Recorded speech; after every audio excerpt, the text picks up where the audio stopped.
enough. We got to hold those short fields to, 3 or less. And we know we have a higher standard than what we showed down the field today. Went over a whole bunch of different scenarios and different schemes we were going to run. And so we're well prepared, and we just got to execute a little bit better. Myles is a defensive. Whatever happens, we got to put the fire out. So, if they end up converting, then, we just got to be ready when the time's called. And if they don't, then, we're up right now. Lock in. Before I tweet, why is Garbage Judy yelling at Shedeur about throwing him the ball? You decided not to go for that ball. We forget that you was frolicking with the fairies last week, gang. You lucky you got the ball in the first place. They saying he's mad about this, the ball being overthrown. Gang, you don't even stretch out your body to catch the ball. You don't put your hands out. You jogging. You ain't even attempt to grab it. I know high schoolers that would have dove for that. Nigga, Google says that you're not even in the top 30. I almost dropped my phone during that scroll because the second I saw Jerry Jeudy pointing fingers, the whole internet treated it like a full-blown crime scene. The timeline didn't just react, it exploded, and suddenly everyone wanted a villain even before they understood the story. One rough game and one loud excuse was all it took before people started calling Shadow the problem. But that wasn't flying today. Myles Garrett walked in like a movie twist that hits right when you least expect it, and the whole narrative got shut down instantly. If you want to know what really went down during that Raiders meltdown, who cracked under pressure and whose storyline just collapsed in real time, strap in because this is where the blame game gets flipped on its head. Everybody understand what your job is, and let's get the ball back to the offense. Let's get them back in rhythm. How good a job did Purdy do getting rid of the ball? It looked like you had a bunch of pressure, but you only able to get to him one time. Yeah, I feel like there were a lot of ops. Well, there seemed like a lot of ops, with how close it was. But he likes getting out on time, or he sees me, and credit to him, he also avoided the rush pretty well too. So him getting the ball out on time. With Jerry Jeudy, Shedeur says it's going to take some time. That chemistry with guys like Jerry, I'm more of a trust person, so we have to spend some time on the task. It's just, and I told you, Ocho, anytime you start doing this right here. Yeah. I mean, listen, Unc, it's a disconnect.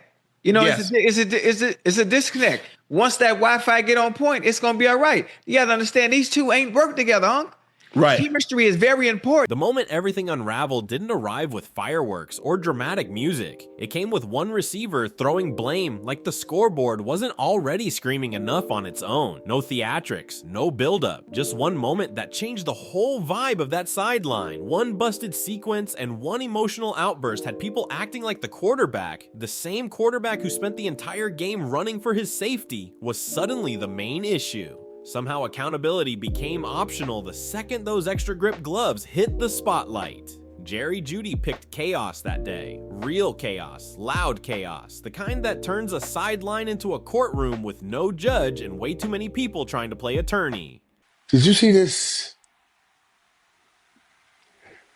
Did you see Jerry Jeudy obviously going up to Shedeur, talking about a play on the sideline?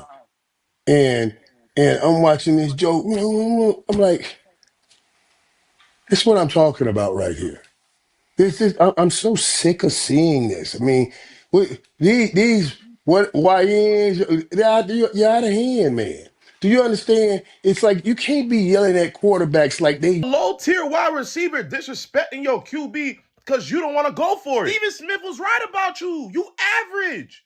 You're not even diving. You didn't even attempt to get to the ball, bro. And you over here snapping, yelling like you the main man to save the day. When Dylan Gabriel was throwing you 3-yard passes and interceptions, where was this crying? Where was all this snapping? You was nowhere to be found. Last week when you was playing with the Pixies, well, who fault was that?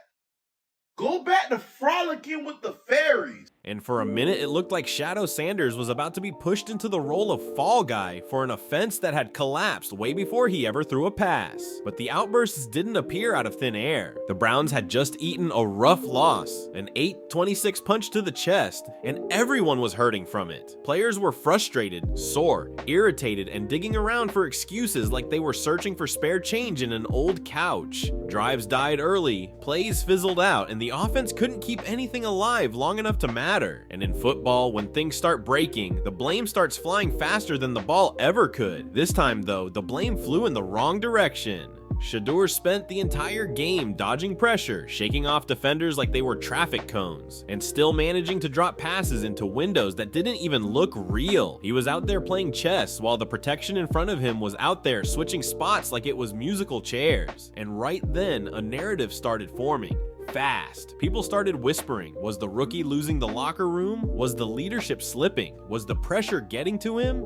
The speculation machine was already rolling like it needed no fuel at all. But then Myles Garrett jumped in, dropping a twist that flipped the whole episode on its head. He didn't posture, didn't make it messy, didn't add noise. He just shut everything down with the calm energy of someone who saw the nonsense for exactly what it was. No confusion about where the team stood. None.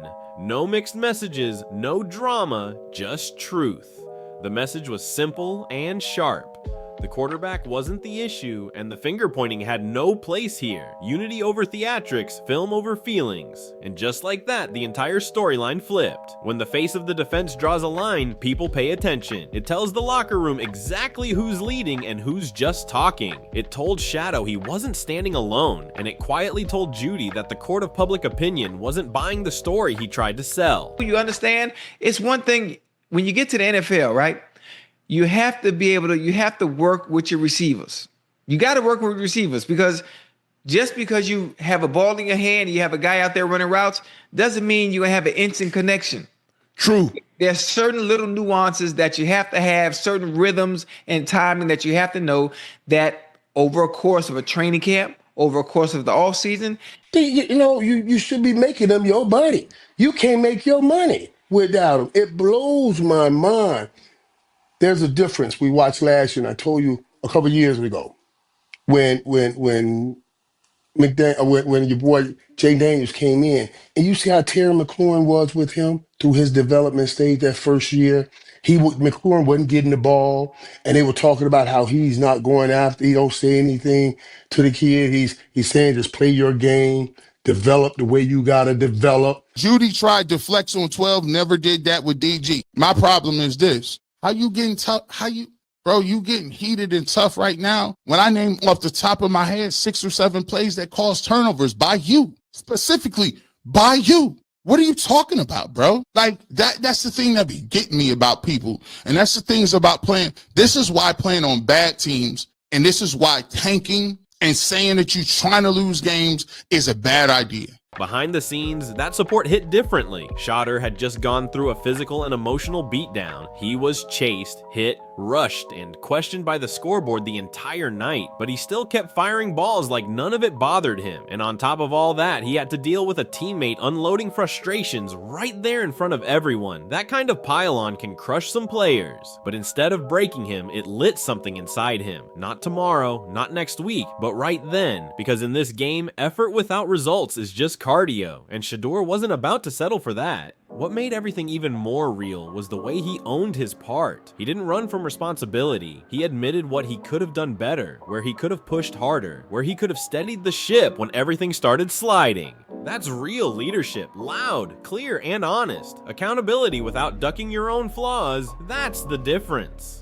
Then the film dropped, and the film was straight up unforgiving. First snap of the game, the pocket opens clean. Shadow reads it instantly and launches the ball right into open grass where a receiver should be pushing full speed, not taking a scenic tour. Instead of attacking the space, Judy slowed down like the route suddenly turned into a casual walk, and the ball hit the turf with no resistance at all. Drive over before it even knew it existed. Perfect throw, wasted moment, gone just like that. Later in the game, the same story popped up again, only this time with even bigger stakes attached. Shedeur rolls out, the defense shifts, Wright drags bodies with him, and boom, Judy is wide open downfield screaming for the rock. Shedeur drops a deep ball that deserves to be hung in a quarterback museum, something kids study on film for years. Judy catches it clean, but then forgets defenders aren't imaginary, and the ball pops loose like it had its own escape plan. Touchdown dreams, gone. And through all of this, the ball kept landing exactly where it needed to be every single time.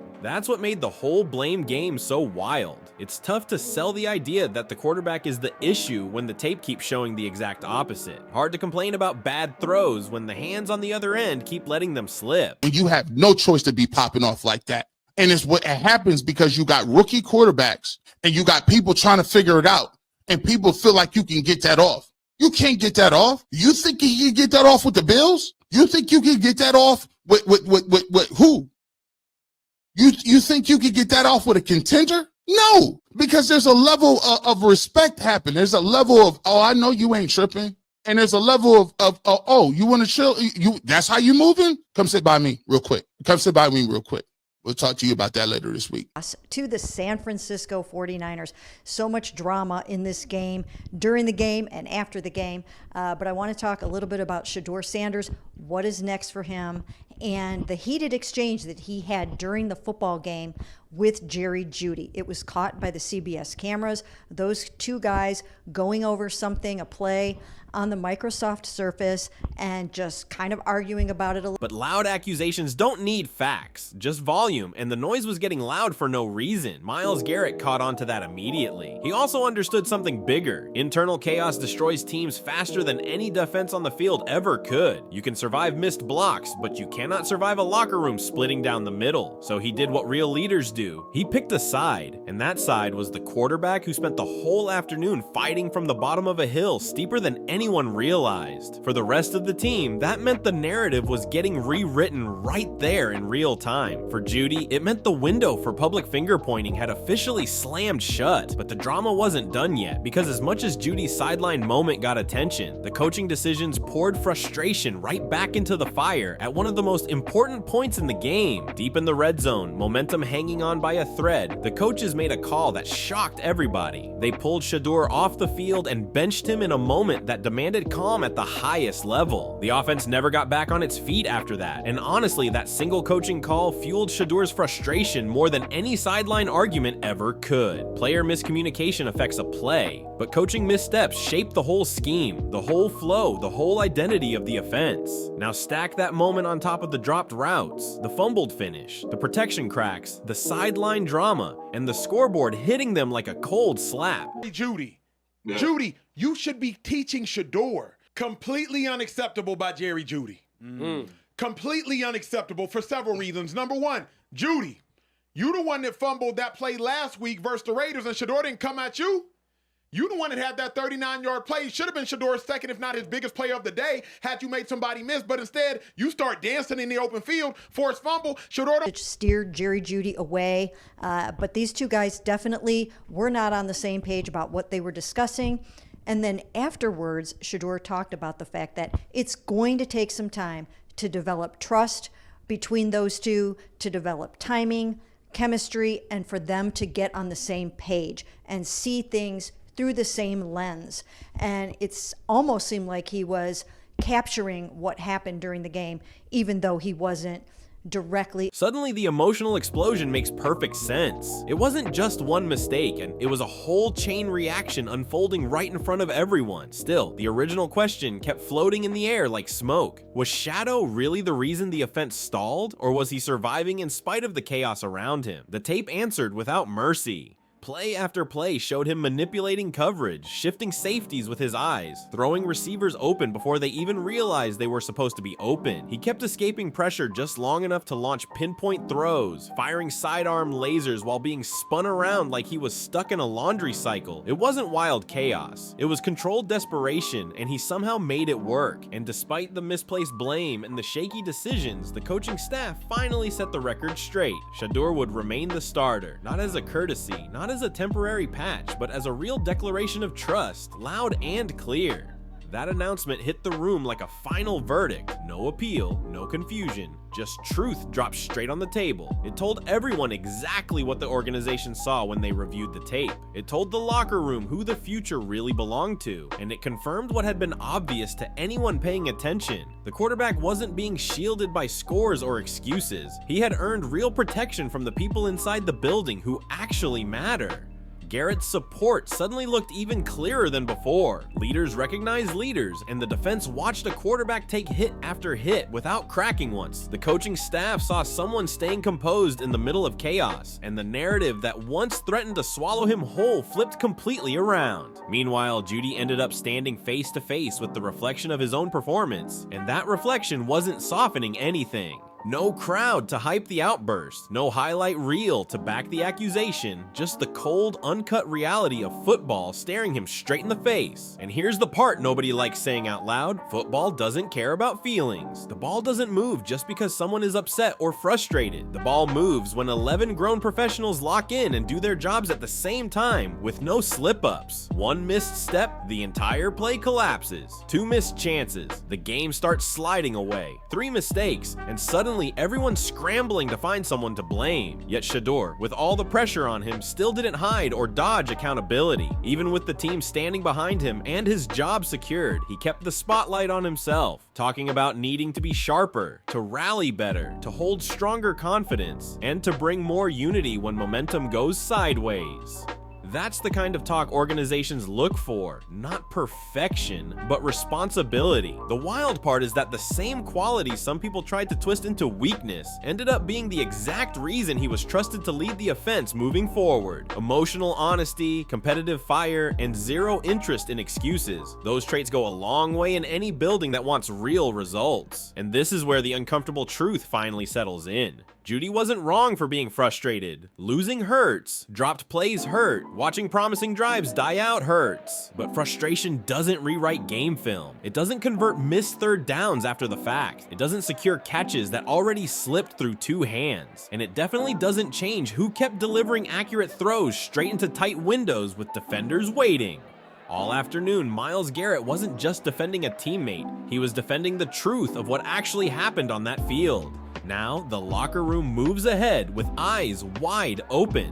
The quarterback has been officially backed, the offense has been challenged, and the standard has been set out loud for everyone to hear. From this point on, the season hinges on how well those standards get answered. Shedeur now walks into the next game with something only a few quarterbacks get this early: full organizational trust born out of adversity, the real kind that builds confidence from the inside out. That type of trust changes how plays are called, how teammates rally, how pressure is handled, and how the entire offense responds to tough moments. And if the rest of the offense steps up to match his energy, the whole narrative flips fast, extremely fast. But if the same problems show up again, if routes keep looking sluggish, if hands stay shaky, if protection keeps breaking apart, then this game won't be remembered as some random bad day. It'll be remembered as a warning shot, a reminder that even elite quarterback talent can only cover up dysfunction for so long before the cracks get too big to ignore. Garrett knew exactly what he was doing when he shut everything down, and he did it with purpose. He wasn't just stepping in to protect Shadow, he was protecting the whole structure of the team. The unwritten rule that says calling someone out in public can break everything behind closed doors. The defense made its stance clear, the coaching staff made its message loud, and the whole building felt where the battle lines were drawn. The locker room watched in real time who stood where when the pressure hit, and that said more than any speech ever could, because that sideline moment wasn't really about one busted play. It was about how a team reacts when failure gets loud enough for everyone to hear. And on that front, Myles Garrett didn't just silence the blame, he shut down the chaos before it could spread like wildfire.